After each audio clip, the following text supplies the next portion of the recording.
Bapak, Ibu, Saudara yang kekasih di dalam Tuhan kita Yesus Kristus, selamat pagi, salam sejahtera untuk kita semua.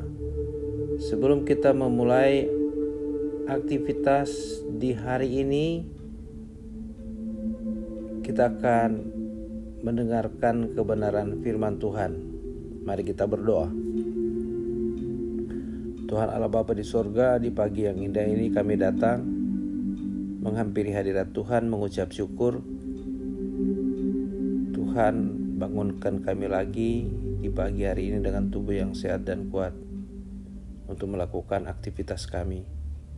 Sebelum kami melakukan aktivitas kami akan mendengarkan kebenaran firman Tuhan. Kuasai kami dengan Roh-Mu yang kudus, agar kami memahami kehendak Tuhan di dalam firman yang kami baca. Berfirmanlah ya Tuhan, kami anak-anak-Mu sedia mendengar. Dalam nama Yesus, amin.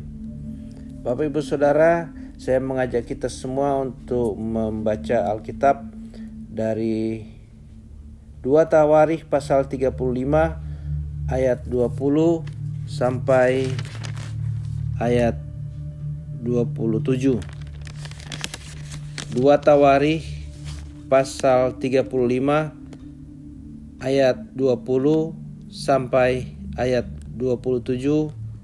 Firman Tuhan berbunyi demikian. Kemudian daripada semua ini, setelah Yosia memperbaiki rumah Tuhan, majulah Neko, raja Mesir, hendak berperang di Karkemis di tepi sungai Efrat. Yosia keluar menghadapinya.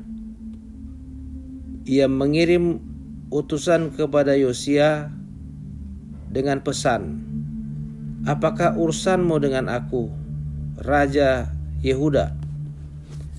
Saat ini aku tidak datang melawan engkau, tetapi melawan keluarga raja yang sedang kuperangi. Allah memerintahkan aku supaya segera bertindak.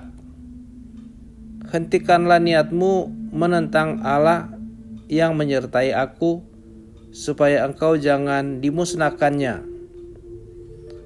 Tetapi Yosia tidak berpaling daripadanya, melainkan menyamar untuk berperang melawan dia. Ia tidak mengindahkan kata-kata Neko yang merupakan pesan Allah, lalu berperang di lembah Megido. Maka pemana-pemana menembaki Raja Yosia, dan Raja berseru kepada orang-orangnya, "Bawa aku dari sini, karena aku luka parah." Orang-orangnya mengangkatnya dari keretanya, lalu mengangkutnya dengan kereta cadangannya, lalu membawanya ke Yerusalem. Kemudian matilah ia, lalu dikuburkan di pekuburan nenek moyangnya. Seluruh Yehuda dan Yerusalem berkabung karena Yosia. Yeremia membuat suatu syair ratapan mengenai Yosia.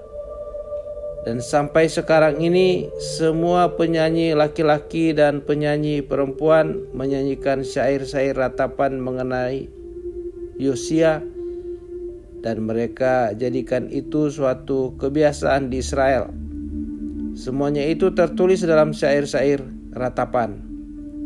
Selebihnya dari riwayat Yosia dan perbuatan-perbuatannya yang saleh, yang sesuai dengan yang ada tertulis dalam Taurat Tuhan, yakni riwayatnya dari awal sampai akhir, sesungguhnya semuanya itu tertulis dalam kitab Raja-Raja Israel dan Yehuda. Demikian pembacaan firman Allah. Yang berbahagia ialah mereka yang mendengarkan firman Allah, merenungkan dan melakukannya dalam hidupnya setiap hari. Terpujilah Kristus. Bapak, Ibu, Saudara yang kekasih di dalam Tuhan kita Yesus Kristus, Raja Yosia adalah raja Yehuda yang beribu kota di Yerusalem. Raja Yosia adalah raja yang meneladani leluhurnya, yaitu Raja Daud. Raja Yosia ketika dia menjadi raja baru berusia 8 tahun. Ketika Raja Yosia genap berusia 16 tahun, dia membersihkan kota Yerusalem dari penyembahan-penyembahan berhala. Jadi Raja Yosia adalah raja yang takut akan Tuhan. Semua patung-patung, mesbah-mesbah penyembahan berhala yang ada di wilayah Yehuda dan kota Yerusalem dihancurkan oleh Raja Yosia, karena Raja Yosia meneladani leluhurnya, yaitu Raja Daud. Saudara-saudara yang dikasihi Tuhan, Yosia juga melaksanakan perintah Tuhan, yaitu perayaan Paskah yang selama bertahun-tahun sudah diabaikan oleh orang Israel, oleh pemimpin-pemimpin sebelumnya. Tetapi Raja Yosia melaksanakan perayaan Paskah sesuai dengan perintah Tuhan. Saudara-saudara yang dikasihi Tuhan, namun Yosia yang saleh itu,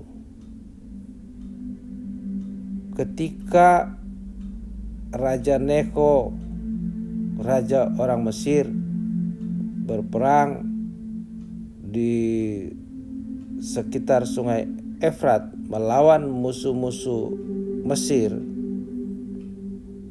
Raja Yosia, raja Israel, menghadang Raja Mesir untuk berperang di seberang sungai Efrat.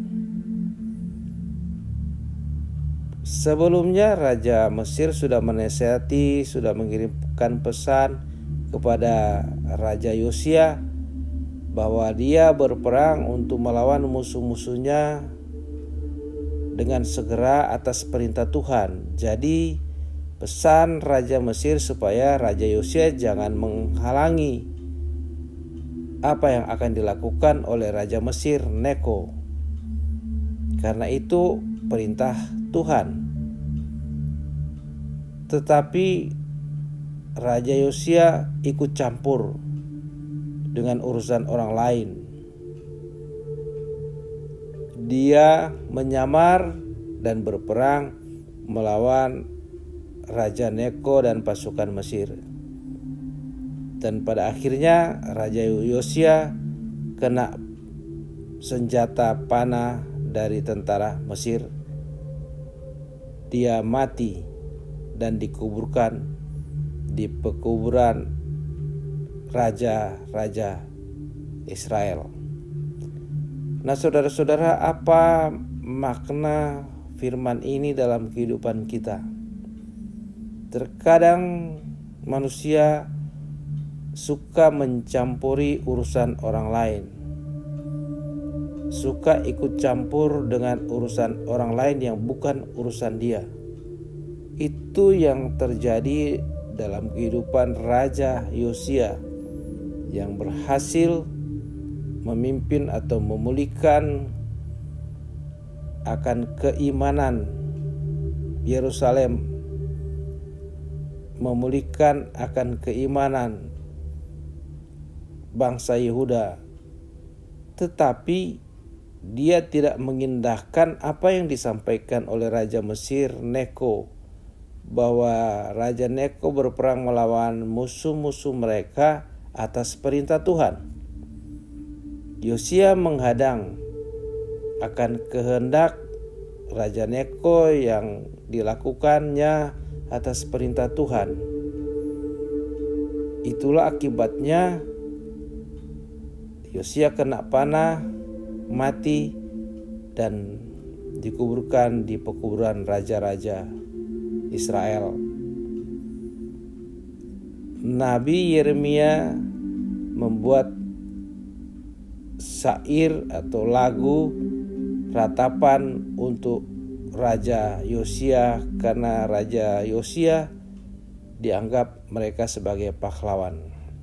Nah, saudara-saudara, bagi kita sebagai orang percaya, bacaan Alkitab hari ini mengajar kita agar kita tidak perlu mencampuri urusan orang lain, agar kita fokus pada urusan kita masing-masing.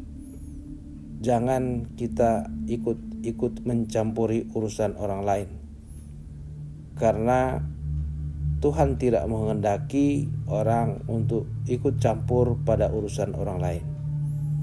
Kiranya kita menjadi pelaku firman Tuhan,